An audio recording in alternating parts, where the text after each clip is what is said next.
Good morning, students. Today we will discuss lesson 5th, metals and non-metals.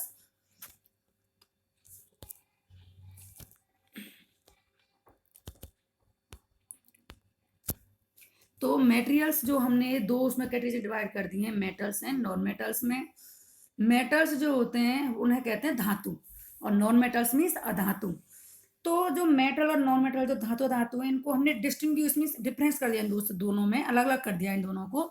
किसके आधार पर बेटा?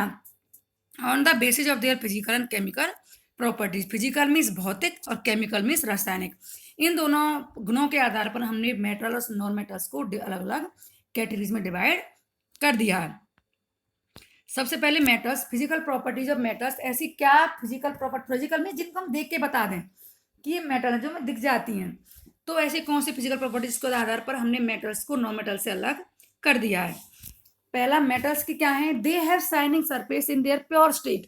जब ये प्योर होते हैं, इसके अंदर अगर कोई और चीज ना मिला है या ना मिली हो तो इनके अंदर बहुत ज्यादा शाइनिंग होती है, शाइनिंग चमक। It is called material lustre. इसको क्या कहते हैं? मेटेरियल लक्सचर कहते हैं। जैसे आपने देखा होगा, गोल्ड है, बहुत ज्यादा चमक है। दूसरा, दे आर जनरली हार्ड। जितने भी मेटल्स आपने देखे होंगे वो क्या होते हैं? हार्ड होते हैं। The hardness varies from metal to metal. हर मेटल की हार्डनेस बराबर नहीं होती। जैसे मान लीजिए गोल्ड है, गोल्ड है बेटा, हार्ड नहीं होता, ये बिल्कुल सॉफ्ट होता है। बट इसके अंदर हार्डनेस दबाने के लिए हम क्या करते हैं? इसके अंदर अदर मेटेरियल्स को ऐड कर देते हैं। वैसे ही हर, जैसे लोहा है, आयरन भी मेटल है, बट इसकी हार्डनेस बहुत ज़्यादा होती है। स्टील है, ये मेटल है। तो हर किसी मेटल की हार्डनेस अलग अलग होती है और लस्टर भी अलग अलग होती है। Metals are malleable. Malleable means होता है बेटा आघात वर्ध्यता। जितने भी मेटल्स होते हैं ये मेल्येबल होते हैं। Malleable means this means it can be made into sheets by beating.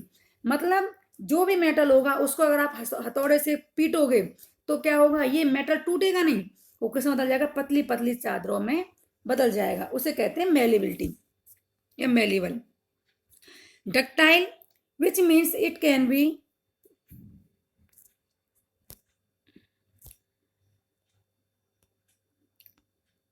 डक्टाइल्स means क्या होता है? It can be drawn into thin wires. जो मेटल्स होते हैं वो उनके अंदर एक प्रॉपर्टी होती है मेलिबिलिटी या मेलिबल। दूसरी प्रॉपर्टी होती है डक्टाइल, कि जो मेटल होते हैं इनको हम क्या कर सकते हैं? इनको हम पतली तार में बदल सकते हैं। Means ductile means it can be drawn into thin wires. अगर आप इसको हथौड़े से पीटोगे तो क्या है? ये एक पतले से तार में बदला जा सकता है। इसका सबसे बेस्ट एग्जाम्पल है gold. Gold is highly ductile metal, बहुत ज्यादा डक्टाइल मेटल है। कैसे बेटा?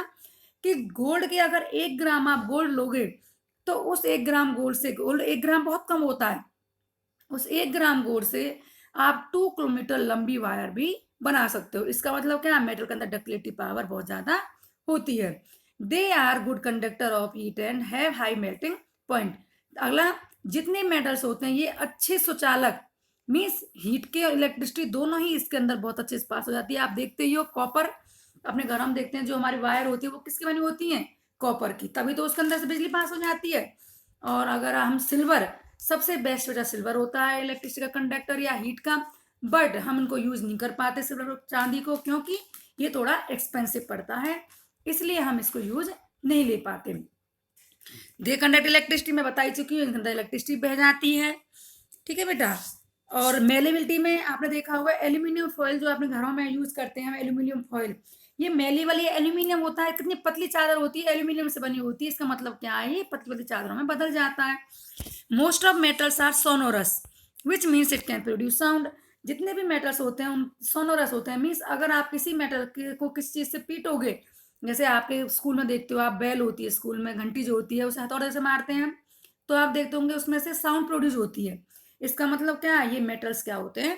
सोनोरस होते हैं। Next, chemical properties of metals.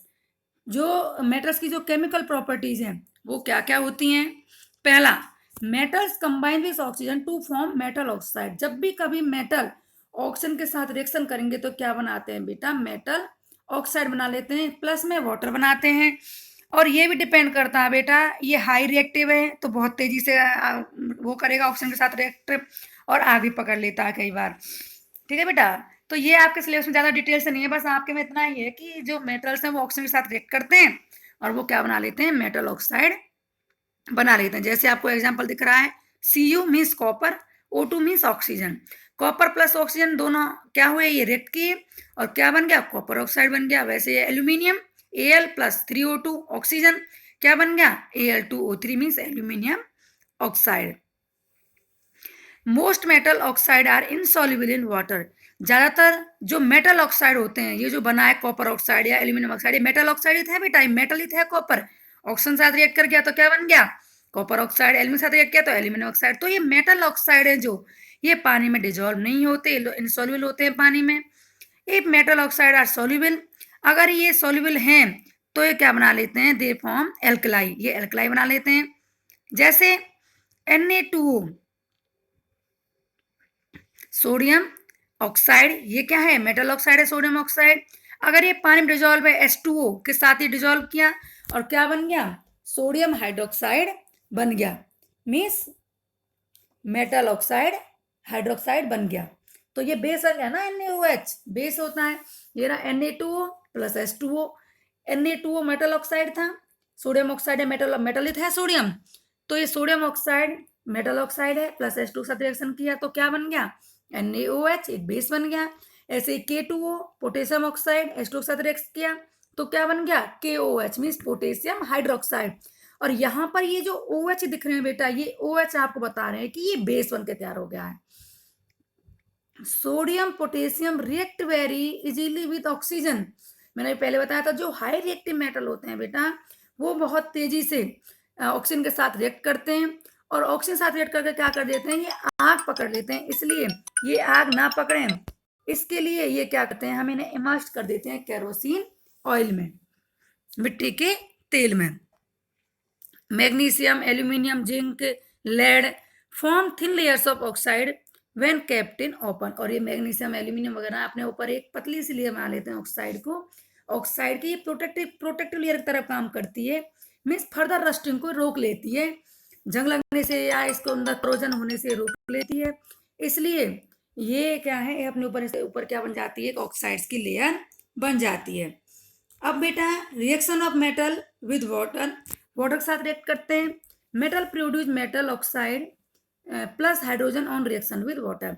जब ये वाटर के साथ रिएक्ट करेंगे तो क्या बनेगा, मेटल ऑक्साइड तो बनेगा ही बनेगा, प्लस में हाइड्रोजन गैस भी इसमें से निकलती है। जैसे इफ ऑक्साइड इज सॉल्युबल, अगर ऑक्साइड सॉल्युबल है, then metal hydroxide is formed, तो क्या बनेगा, मेटल हाइड्रोक्साइड बन जाएगा। अगर वो ऑक्साइड पानी में डिजोल्व हो जाते हैं तो तब क्या बनेगा, मेटल हाइड्रोक्साइड बन जाता है। मैग्नीशियम, ये जितने भी हाई रिएक्टिव थे, सोडियम पोटेशियम, ये तो बेटा ठंडे पानी में रिएक्ट कर जाते थे, वाटर साथ रिएक्ट करते थे जब करते हैं जब। और जो ये मैग्नीशियम है ये ठंडे पानी साथ रिएक्शन नहीं करता, does not react with cold water. Aluminium, zinc, iron, Fe का मतलब iron, do not react with H2O but react with steam. और ये जो चीजें हैं ये किस साथ रिएक्ट करती हैं, एल्यूमिनियम है, जिंक है, आयरन है, ये ना तो ठंडे पानी के साथ रिएक्ट करते हैं ना गर्म पानी के साथ। ये किस साथ रिएक्ट करते हैं बेटा, ये करते हैं स्टीम के साथ, मीन्स गैसियस फॉर्म जो वाटर की होती है उसके साथ ये रिएक्ट करते हैं। जैसे एल्यूमिनियम प्लस H2O क्या बन गया, Al2O3 एल्यूमिनियम ऑक्साइड और प्लस हाइड्रोजन गैस इसमें से बाहर निकल गई H2। ऐसे ही आयरन प्लस H2O क्या बन गया, Fe3O4 means ferrous oxide plus hydrogen gas इसमें से बाहर निकल गई। तो कल बेटा आज मैंने आपको मेटल्स की फिजिकल और केमिकल प्रॉपर्टीज के बारे में बताया है।